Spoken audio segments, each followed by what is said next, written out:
On Two Wheels this week, Jeff rides the very latest retro offering from Triumph, the new Bonneville. And Wayne's doing a spot of paddling. Of course, it's the indoor trials from the Sheffield Arena.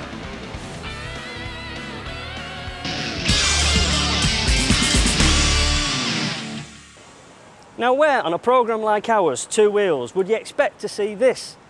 A yellow dragon made out of skips. It's only the one place, Sheffield Arena. We visit it every year to bring to you the indoor arena trials. And it involves fellas riding motorbikes over obstacles like this. In fact, watch this and it'll explain all.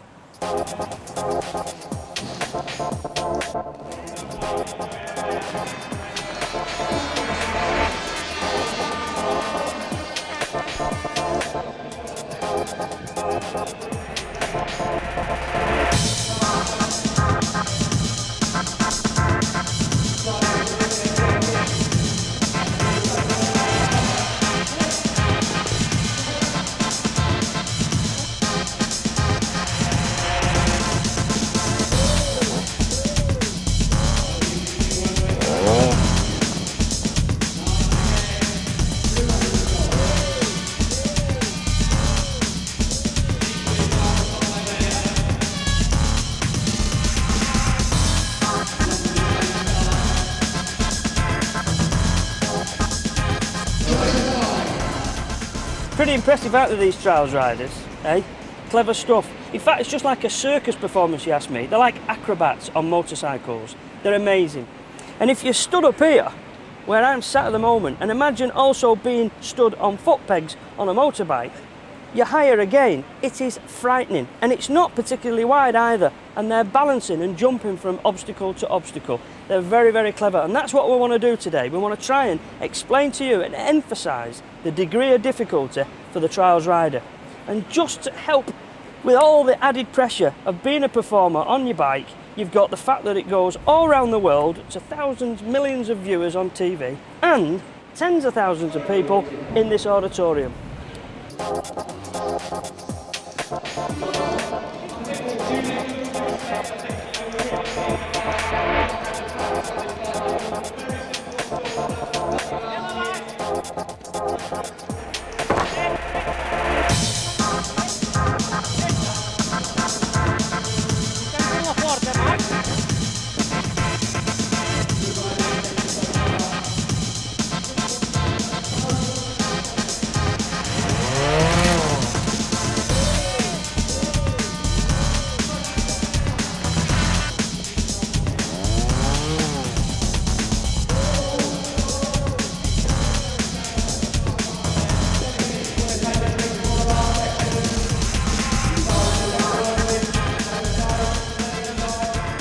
Now this is a good one, this will impress you.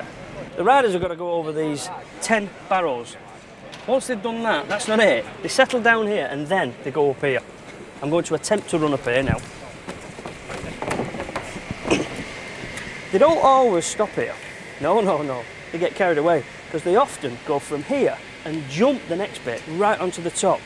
And I'm very curious to know how far it is, so this is what we're going to do. We're going to measure it, if I can get up here. Right then, we need to see, we've had our trusty tape measure lay here for a while waiting for a measurement. Now are you alright with this, Dave? Have you got hold of it there? Nice one. Right, here we go, let's just see. It is indeed just over 20 foot, and that's to the edge here. They do land a little further on, and there is only 6 or 7 foot for them to stop before they wave bye-bye if they fall over the end. Yeah, I tell you what, it's seriously dangerous stuff, but they're very clever. And just to top it all, would you believe, they're in a race. 2 at a time, see who gets here first. Quite amazing.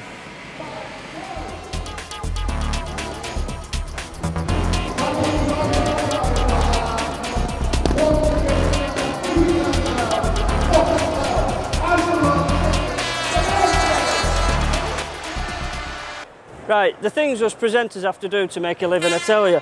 This water is freezing, plus the base of it's very slippy. Now then, why I'm in the water, you might ask? Very, very simple. I want to tell you that I want to measure the distance from here to here. And these morons here, they won't do the measuring, so I've had to take my shoes off, and it is cold. Because the riders have got to go from here, right the way across here. No big deal. Apart from, you've got to remember that these rocks are very likely to be wet. And this is in fact 11 foot. So will they jump it? Maybe not, because they might not want to go in the water, or they might go in the water and bring some water up onto the tyres and onto the rock. But when they've done this, they're going to mess around on these other rocks and then up the waterfall.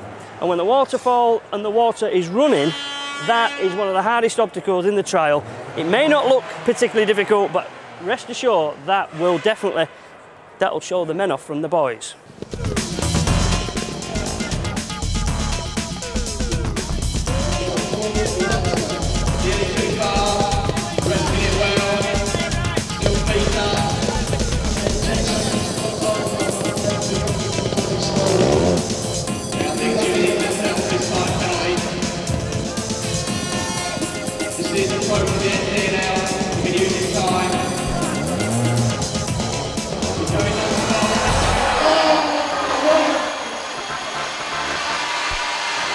Now this is impressive because the riders run along these tubes and along here and drop off onto here, and then they've got to get up there. So we're going to work out how high it is. So will you drop us a tape measure there, Tony? Right then, and if you stick it to your eyes, we'll be able to work it out, because Tony up there is about 6 foot. He's similar height to myself. Right then, let's just weigh it up. Strike a light. Would you believe that is indeed 14 foot from his eyes? Is it a bit frightening up there, mate? 14 foot from his eyes, and then don't forget the balancing up there, and then they've got to ride the rest of the section. Remarkable. You might as well watch them and see if they can do it.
Right, at the top of the programme, I introduced our friendly Dragonair to you.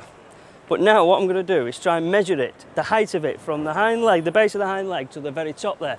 So Tony, chuck us that tape measure. Right, let's just see. Now what we've got to do, we've got to remember that a rider, when he's on his foot pegs, to his eye height is 6 foot. That's when he's sort of leaning over, holding his handlebars. And my word, would you believe, this is unbelievable. This is 14 foot high. So add the 14 to the 6. It's no big deal, it's only 20 foot. 20 foot, I mean, that's like riding over the roof of your house. Unbelievable, isn't it?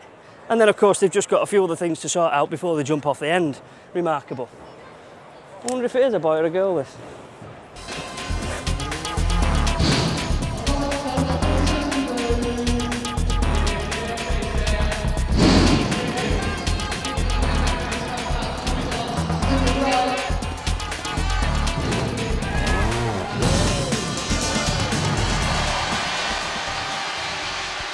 Right then, my little description of the sections has come to an end for 2 reasons.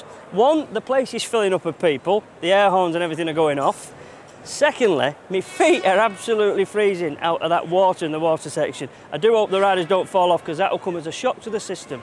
But very thoughtful of them. One of the obstacles includes a radiator to warm my feet on. Fantastic, very thoughtful of them. So I'm going to leave you now to watch the lads riding the sections for a little longer. And remember, we have indeed got the best in the world homegrown.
Well, you really can't fail to be impressed by the skill and the courage of all of these riders.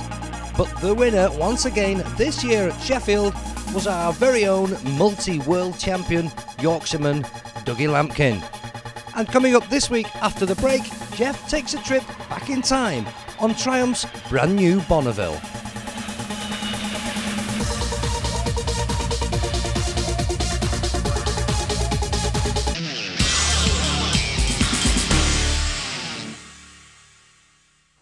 Honda's CBR 600, the epitome of today's modern sports bike.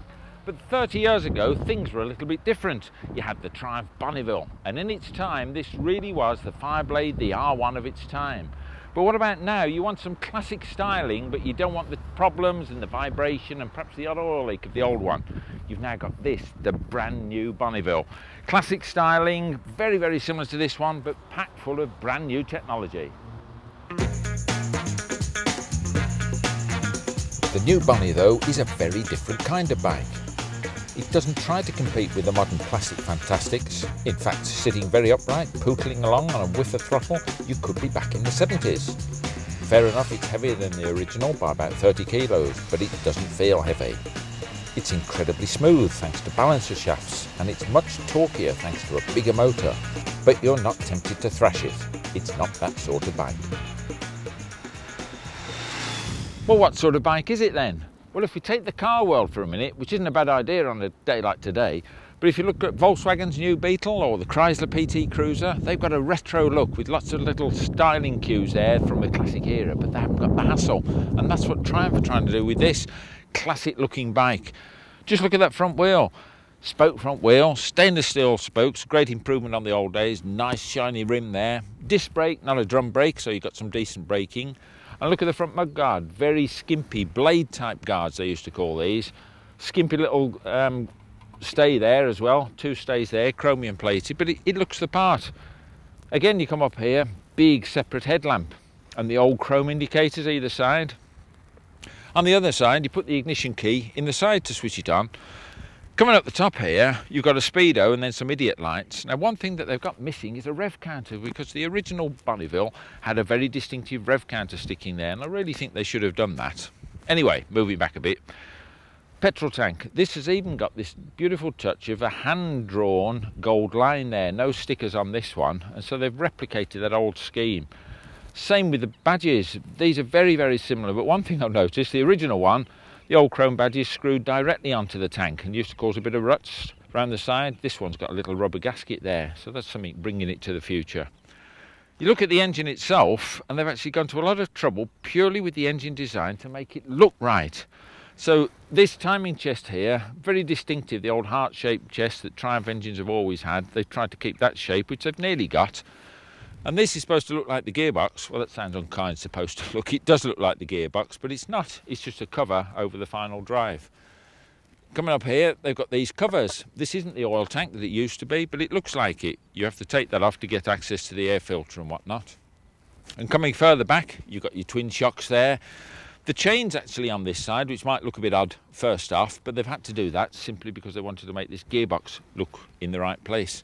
Then you've got the old classic pea-shooter exhaust. But that's it, all classically styled. But how does it all go together? That's what you want to know, isn't it? It's not all show and no go. That torquey motor means that 90% of the torque is available from a lowly 2,750 revs. In fact, you can pull away in third if you really wanted to. And interestingly, you can still feel a tiny bit of vibration, but it really is tiny, and it's actually been designed in to give it some real character. Now, talking of the engine, because that's what the Bonneville is all about, this is their air-cooled lump. Well, I'm saying air-cooled because you can see the fins on it, so it is sort of 90% of it, but it has got an oil cooler as well. That's it running down the front between the front down tubes. Made a very, very neat job of it. While I'm there, you can also see this chrome tube down the front of the engine here, which in fact mimics the old pushrod tube, but it now just drains oil from up here, where the old valve gear is. Used to have the rockers in there, pushrod operated, of course. It's now twin overhead cam. One of the other big changes, which I should have said, it's now 790cc and not the old 650cc or latterly 750cc, so 790, a hell of a big lump. It's retained the original crankshaft design, which is a 360-degree crank, which gives the right sort of firing order for the Triumph Bonneville. They wanted to keep the same sound there and the same feel to it. But this time, it's got a couple of balancer shafts running before and after the engine to really smooth it out. They're just buried away in there. No fuel injection of this, that really would spoil the image, of course, so a couple of carburettors. And over the other side where you can't see, you've even got a little choke lever on the side of the carburettors, nothing on the bars, again to give it that authentic feel. But the only thing it hasn't got is a Kickstarter, because that would have truly made it authentic, and so I could just imagine it sticking up there, heaving the bike over, but they haven't done it because these days we all rely on electric starts. The carburetion's dependable too. No flat spots on the Bonnie's take-up. Acceleration is like the rest of its performance, very, very smooth. The 5-speed gearbox is pretty slick too, and it's well suited to the motor's power characteristics. As for the brakes, discs front to rear of course, well they do the job far, far better than the old Bonnie ever did. Handling is smooth and flowing, the big 19-inch front wheel giving the front end a nice light feel. Suspension-wise, it might look retro, but it's perfect for the job, giving adequate feedback.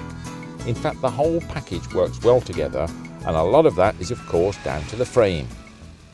But first, the seat height's worth a mention, because this is 775mm high, which is 30.5 inches in old money, which is exactly the same as the old Bonneville. Something else which is just the same is the fork rake. That kicked out 29 degrees. Again, exactly the same, and it gives that sort of Bonneville feel to it. The frame is a bit different though. Twin tubes at the front coming down, but underneath is a massive central spine coming right under the tank, right down to the back here, to this pivot point, if I shuffle forward, there, for the box section swing arm, and that's going straight through the back of the crankcase, which makes the whole lot very rigid, but having said that, it all works very well. So how does it all stack up against the original? Well, all it really shares is the name and some styling features. The old one was good in its day, but the world has moved on, and so have Triumphs. The new Bonnie is a bike of today designed for those who want the style, but without the hassle. The bunny has certainly grown up. It comes in scarlet red with silver like this one, or also forest green and silver. The price? $5295 on the road. But that could just be the start of your love affair with Triumphs, because what they're selling you here is not just a motorbike, but it's a legend and it's a lifestyle, if you like. The bike itself you can dress up in all sorts of bits and pieces. Perspex screen up the front. At the back here, the exhaust, some people have said it's a bit sort of quiet. It is quiet, and so you can have an aftermarket sort of sports exhaust, an option from Triumph. They say it's not for road use, which is a bit novel really, which is where these bikes are going to be used. You can have a centre stand as well, which I really think should have been part of the bike. And also you can have knee pads, not the ones that you put on your suit, but the ones you actually put on the tank. Stick them on there to give it that authentic British look. But that's not all. Just like other big manufacturers, Honda, Suzuki, and particularly Harley-Davidson, there's a whole range of other gear to go with them. Harleys do aerosol hairsprays and G-strings. Triumph are not quite into that, but a whole range of gear, including clothing. Full set of leathers there, a retro jacket here with Triumph spread right across the back. See, sir? It's handy the way I found all these on the hedge, isn't it? And not only that, waterproof all-weather jacket. And so what you're buying into, as I've already said, it's a lifestyle. So beware, buying the bike could be just the start.